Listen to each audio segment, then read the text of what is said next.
picture this. You're in New Orleans for the Sugar Bowl, one of college football's biggest events. Yeah. The city's electric. Everyone's excited. Absolutely. But then early morning hours on New Year's Day, a horrific attack on Bourbon Street just shatters the whole mood. Right. So today we're going to do a deep dive into this event, how the city grappled with this tragedy happening right in the middle of, this huge sporting event. Yeah. And what it all says about resilience and the human spirit. Exactly. And we'll be looking at a range of sources to do this. Yeah. Primarily news articles that were published right after the event happened. Okay. So it's all very timely information. Fresh. Fresh, yeah. And these articles give us a lot of different perspectives on the attack itself, the investigation that followed, and then the city's response. So let's set the scene. Okay. It's about 3:15 a.m. on New Year's Day, just hours before the Sugar Bowl is supposed to kick off. Wow. Bourbon Street, the heart of New Orleans nightlife, packed with people celebrating. Yeah. And suddenly, a truck plows into the crowd. Oh my gosh. 10 people are killed, 35 injured, just chaos. Terrible. And keep in mind, the city's already on high alert for New Year's Eve and the Sugar Bowl. Yeah, so much going on. So you can imagine the tension. Absolutely. Now we know the suspect was identified as Shamsud-Din Jabbar, Right. and he was carrying an ISIS flag and wearing military gear. So immediately Right away. Red flags. Yeah, what's the motive here? Yeah, it definitely points to a possible terrorist motive right from the start. And it gets even more concerning when the police searched his truck. Right. They found weapons and a potential IED, Wow. which brought the FBI into the investigation. Makes sense. And on top of all of this, Yeah. there's a possible connection to a fire at an Airbnb in the St. Roch area. Really? So investigators are trying to see if these two incidents are linked, Wow. which just adds another layer to this already tragic situation. Absolutely. So many questions, Yeah. like what was Jabbar's motive? Was he working alone, or was this part of a larger network? All right. And then the IED, that's a whole other thing. Yeah, It's scary to think he had a potential bomb in his truck. absolutely.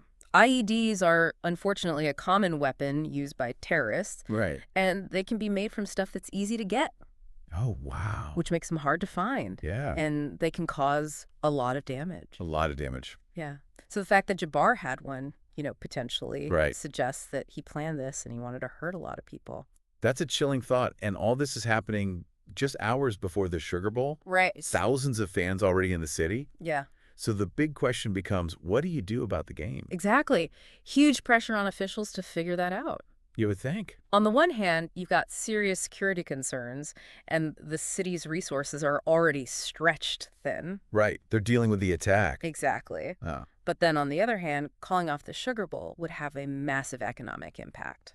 I imagine. And think about all the fans who traveled to New Orleans for this. Yeah. They'd be devastated. So it's a tough call. Absolutely. A real dilemma. No easy answers. No easy answers at all. It wasn't just about, the logistics and the money, though, right? No, not at all. This attack, cast a shadow over everything.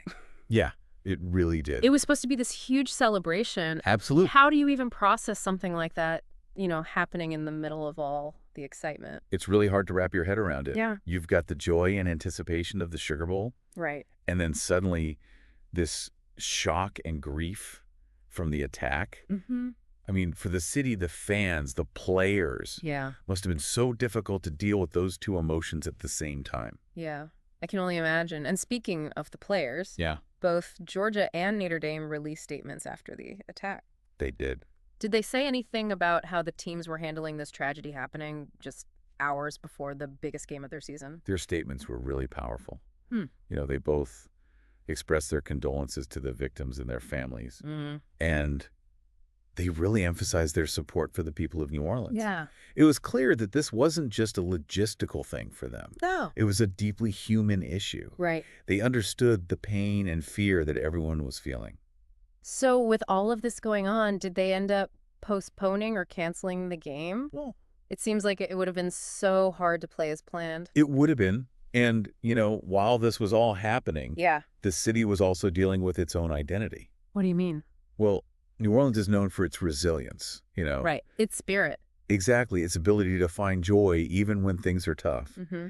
And that spirit played a big part in the decision to go ahead with the Sugar Bowl. So the game did happen. It did. It's almost like a statement, Yeah. They refused to let this act of terror control their lives. Exactly. The Sugar Bowl went on as scheduled. Wow.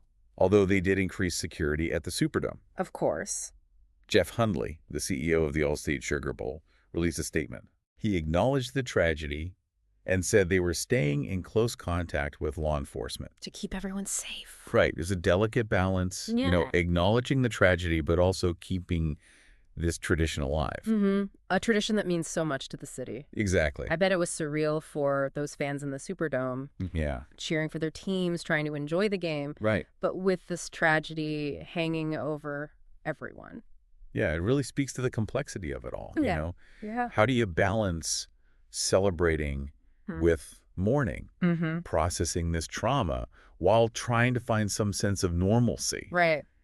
For the people at the game, it might have been a way to reclaim a bit of joy, to show that this violence wouldn't define them. Yeah. But at the same time, I'm sure the victims and their families were on everyone's minds. Absolutely. And going back to what you said earlier about New Orleans' resilience and its spirit, it's like they had to make a choice, be paralyzed by this tragedy, or find a way to keep going. And choosing to move forward doesn't mean you forget or minimize the tragedy or the pain. Right. It's more about recognizing that life does go on, even when terrible things happen. Yeah. It's about honoring those we lost. Yeah. While also finding the strength to move forward. It's tough balance for sure. And this whole deep dive has really shown that we've talked about the immediate impact of the attack, the investigation, the security concerns, the decision to play the Sugar Bowl. Right. But what about the long term, Yeah. How does a city heal from something like this? That's the big question, right? Yeah. The physical and emotional scars, they'll probably last for years. Of course. There will be more investigations, court cases, people trying to rebuild their lives. Yeah. But even with all of that, there's also a chance for growth. Okay. For positive change. What do you mean?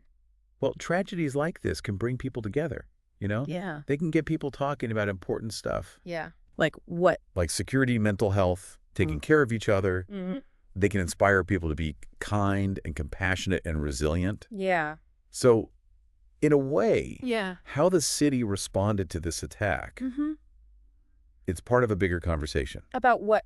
About how we as a society deal with terrorism and what comes after. Okay, so for you, the listener, what does this all mean? Yeah. Maybe you're not into football. Right. Maybe you've never been to New Orleans.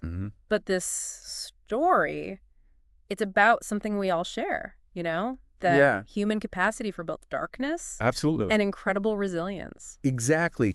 We've seen how a city facing this horrible violence found a way to move on without forgetting what happened. Right. We talked about those tough choices officials had to make, the impact on the community, how this event will continue to have an effect. And it really makes you think about our own values, Right. our sense of community, Absolutely. our ability to be compassionate when things are tough. Couldn't have said it better myself. It reminds us that even when we're celebrating, life can change in a second. That's true. But it also shows us that the human spirit, Yeah. it can find hope and strength, even in the darkest times. For sure. And with that, we'll leave you to think about this event Right. and its lasting impact on New Orleans and the world.